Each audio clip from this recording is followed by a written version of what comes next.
Hello, magandang hapon mga lalabs, mga vayots. Pag-uusapan natin itong si Bobo M. Itong presidenteng binoto ko. Na akala ko ay, yun nga, magtino. Yung pala mas masahol pa kaysa kanyang ama sa pagiging kawatan. So, utang ng utang, wala din namang nagawa. Walang may pagmalaki ang ganyang mga bayarang vlogger na ngayon ay isa-isa nang pinapatumba. Dahil nga nagkaunsihan di umano sa pera, may issue sa jowa, binubugbog, at kung ano-ano pa, may issue sa buy and sell. Siguro nang bumibili ng mga nakaw na sasakyan, tapos kinokompo niya at binibinta. Yan. Nagkaunsihan. Ayan. Kasi marami na sigurong alam, kaya kailangan ng mag-clean up. No? So dito tayo ngayon, pag-usapan natin si Bongbong Marcos. Nasabi ng mga bayarang vlogger ni BBM, ay si Digong daw at ayaw ng pinakamay malaking utang. Mahigit 7 trillion yun. Partida may pandemya yun in 6 years. Pero ito, 4 years pa lang, 9.7 trillion na ang nautang. Kaya kayong mga kababayan dito, basa na kayo dyan sa baba, ha?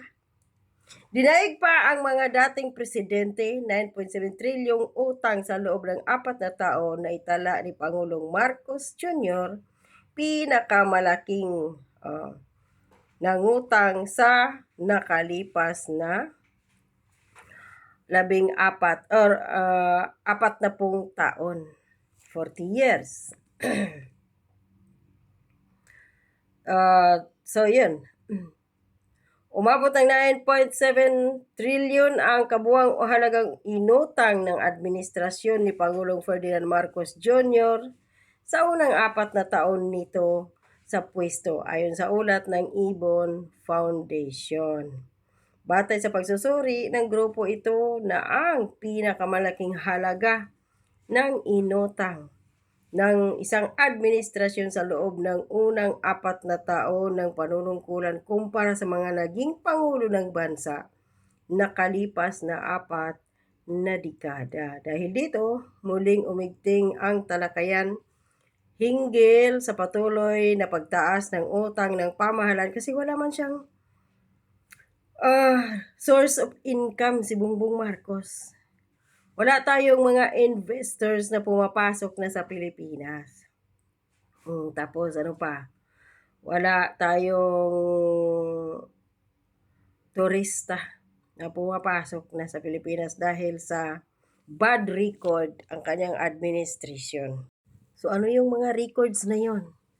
Na kung saan sumadsad ang administrasyong bangag na puro na lang utang, kung hindi dahil sa mga OFWs, wala na po. OFWs na lang po ang bumubuhay sa ekonomiya ng Pilipinas ngayon under bangag at ngiwi administration.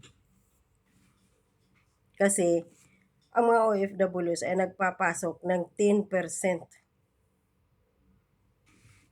na pera sa Pilipinas. Taon-taon yun. 40 to 50 billions of dollars ang pinapasok. Yearly yun. Yun na lang ang bumubuhay sa mga ito. Mga OFWs. Tapos ninanakaw pa nila ang pera.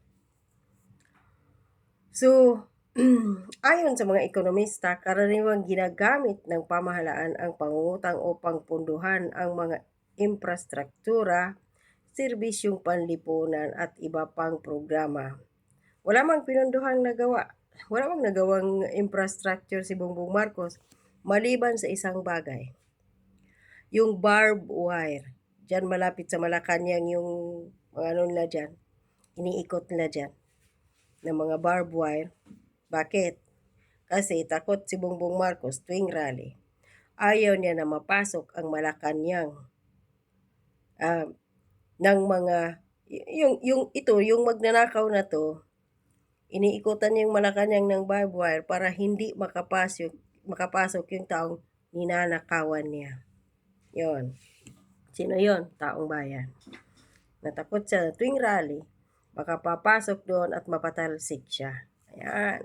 So, yun lang yung nagawa niya sa 9.7 trillion na inutang niya. At lalaki pa ang budget ngayong taon na to, sa next, magsusuna siya ngayon 27, di ba? So, yung kanyang proposed budget doon is mahigit 7 trillion ba yun or 9 trillion? Para iyon sa pondo sa election sa 2028. Kaya yan ngayon, pinapalabas lang ngayon yung impeachment ni VP Sara para hindi matuon ang pansin ng taong bayan doon sa kanyang proposed budget for 2027. Dahil ang malaking budget na yan, gagamitin yan sa election 2028 dahil ang election is around May. So wala pa. Hindi pa siya makapag gawa ng sa unang budget niyan dahil halos magkalahati pa lang o ilang buwan pa lang. 5 months, ganyan.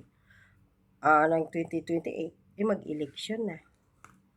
So yun, nag-propose siya ng malaking budget para bayaran, punduhan ang lahat ng mga kandidato, bilihin ang lahat ng mga butante bayaran.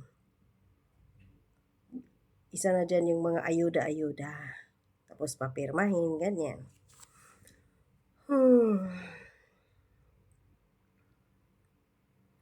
So, walang infrastructure na gawa si Bongbong Marcos maliban sa kanilang mga pagnanakaw sa kaban ng bayan. Serbisyong panlipunan, wala din. Ibang programa, wala. Gayunman, binibigyang diin din nila ang kahalagahan ng maayos na paggamit ng mga inutang upang matiyak na makatutulong ang mga ito sa paglago ng ekonomiya. Ang kaso wala Walang infrastructure dahil sinabi na yun ni Amy Marcos noong 2023 pa lamang. Under sa kanyang brother Bongbong Marcos administration in 6 years, walang major infrastructure, walang blueprint, wala lahat. So ang meron lang major si Bongbong Marcos is pagnanakaw. Yon, kasama ng kanyang mga delegates, yung mga nagbigay sa kanya ng election, election campaign funds, yung mga oligarko na gaya ni Enrique Razon, na kung nung bago pa naging presidente si Marcos Jr., kano lang ba yung ni Razon? Diba around 5 or 6 billion US dollars. Ngayon umakyat ng 17 billion.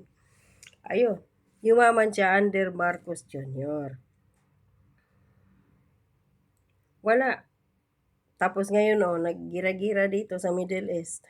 Paldo na naman ang kanyang mga kaibigang, mga oligarko, yung mga may-ari ng gasoline company dyan, oil companies sa Pilipinas dahil ginagamit na naman nila dito ang giyera sa ibang bansa dito sa Middle East para pataasin na naman ang presyo. Kalahin mo, 10 pesos per liters ang itataas na naman. Hindi naman pala sila kumukuha dito sa Middle East direct ng mga oil. Ginagamit na naman ito para papaldo. Magpakasasa ngayon ang mga aliporis ni Bangag habang siya pa ay naupo. Samantala, sinabi ni Ibon Foundation na mahalagang masusing suriin ng publiko kung paano ginagamit ang mga inuutang ng gobyerno at tiyaking may sapat na parang paano mo matitiyak lahat ng yun. Lahat ng mga senador, mga congressman binabayaran para kumampi dito. Lalo na din yung mga makakaliwang grupo. Andun na. Ibon Foundation na to, ganun din to. Nabayaran din to. Tumatanggap din mo, sila Joke, sila Dilimas, yung mga makabayad black, kabataan. O saan na ngayon? Humihimod sa puwet ni Marcos. Dati anti-Marcos ang mga putang inang yan. O ngayon, saan sila? Lumuhod kay Bangag. So, utang pa more.